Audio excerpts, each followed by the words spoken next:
Imagine a decade of chaos where every day feels like survival. From a childhood marred by violence to a family nightmare that tore apart my relationship, my dad's actions have left lasting scars. Now, as I prepare to move on, I'm left with a burning question. Is it wrong to still feel this way? Dive into my story as I unravel the trauma, betrayal, and the quest for forgiveness. So, story starts here. As I'm writing this, I'm trying not to cry before I go to bed, and it's really late at night, so sorry for the crappy writing. For the last 10 years, I have felt that I can't forgive my dad after all the situations I was forced to live in. I'll just list main things below, because I don't feel like writing a whole story. Just so you know, I just turned 24 and still living with him, though I am looking at moving soon. If you have any questions, please ask. 1. 2014 to 2015.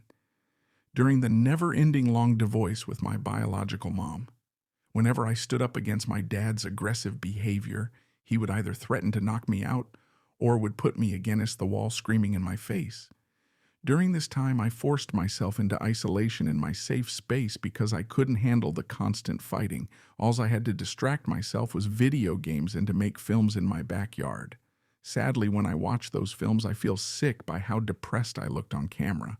No friends and no comfort because at the time I lived in 2 small towns within a span of 2 years of moving. 2016 to 2019. After when my parents both split, my dad met someone on some dating app. She lived in a city that was a few hours away from our current home. At first I thought she was a lovely lady, though I was concerned about her living environment because she lived in a 3-bedroom house but had 7 kids in that house. An icky vibe I got when I slept over at that place. A sleepover then turned into me living there, which opened a bag of forever trauma that I now live with in my memory.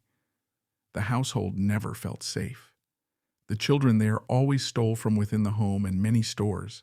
The house had cameras in all rooms except for the inside of bedrooms and washrooms. If anything, there would be cameras in front of the bedroom doors. The mother belted her children and got my dad into those acts too, while also feeding extreme spices for an extra punishment if those 7 children acted up. I was never belted or fed the spices because I behaved and cared about the house. But I was always framed for things just so I was even with the other children. One child who was 14 held a knife to my throat, so I had to disarm him to save my life. My dad would yell at me just to make my stepmom at the time feel better, even though those kids always blamed him for the abusive acts. I feel the mother purposely made my dad look like the bad guy. I say this even though he isn't perfect. This mother would make me pay for food or snacks from the cabinet. My dad knew this environment was horrible but stayed because he has a based mindset of defending his wife. He did this with my mom, stepmom, and now my new stepmother-ish. So to jump into the 3rd installment, there is one piece of detail that is important that I must bring up before we move on. There was this girl I dated in 2016. She helped me through these difficult times, but we broke up 6 years later, which some of the breakup had to do with my father being included. 3. 2020, current.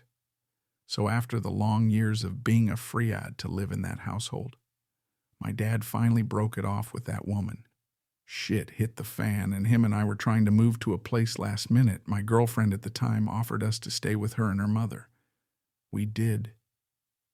It was planned to stay for 2 months until we find our own place. Well, that went out the window because my dad fell in love with my girlfriend's mom. They got engaged 1 month, in which put pressure on me for not doing anything in my own relationship. I felt so many worries because I knew their problems would bounce onto my relationship, which it did. From that moment forward, my girlfriend and I were in constant stress. The household never made cooperation for plans on chores, boundaries, etc. Thus, my dad would play this card of, "You guys have no respect," even though I and the person I was with at the time always did our best to cooperate with them. My dad would get vocally aggressive with my girlfriend, would threaten to kick my ass if I spoke, physically push me to the ground. But whenever him and my girlfriend's mom got in a fight, he would come to us to sympathize. One fight with my dad led to me being stuck with collapsing when I'm now extremely stressed. All this affected me more and more. 2 years of this broke me, and I worried it hurt my relationship, which it did. So I broke my relationship off to protect my friendship with this person. I was looked at as the bad guy from both parents. All because they thought I blamed them both 100% for my breakup, even though me and this person weren't compatible anymore. The day after the breakup, I went downstairs to get food, and there was my dad look at me in anger. He then yelled, "Don't you ever blame me and girlfriend's mom's name for your breakup. You can go fuck yourself for that. You're lucky I don't knock you one because this is distorting my relationship." I for then spoke back. "I never blamed you guys. I more blame the fact you guys brought us into your problems. For many years of being with X, I can say I am proud to be with someone for 6 years, but now it feels it was taken away from me." Then my father said something that will forever stick in my head. "You don't know shit all about relationships. You never experienced anything real." Hearing this broke my heart because back in 2013 to 2014, I was 13 at the time, I had my first relationship that lasted a year, but ended on the naughty you of me, taking this person to the hospital because she almost took her life. This event changed me as a person, and my dad was there for that hearing that caused me to freak out mentally because I felt so lost and broken. I attempted to defend myself, explaining to my dad in that moment that he had no right to say that, but then he screamed at me more, which cashiewed me to run outside in tears. Moments after, I was on the verge of taking my life in the bus stop down Dickey Road from home. I'm happy it failed. I guess this is your epilogue. Up to this point, I've taken steps to help myself mentally, though sometimes it still hurts living in this household with my ex, her mom and sister, and my father, F.E. my ex, and ended on great terms and are best friends. The parents fight, but I just separate myself from not caring and just worrying about myself. I've moved on, trying to get my feature film made, found someone really fantastic that I truly love and want to grow a future with. I can handle stress a lot better while also feel happy with myself. Though there are still days I feel I'm hanging in the dark. I'll be clear, my dad I love dearly. We have gotten along lots over the years of all these events, but over time we became more and more distant. We can say hi and talk even though he shows little interest in my life because he still is with my ex's mom, which I'm not mad about because I want them both to be happy, though it does hurt after all that's happened. But to this day I still feel hurt by all things that I've been through. I can't bring it up to him because he would get defensive. So here I am.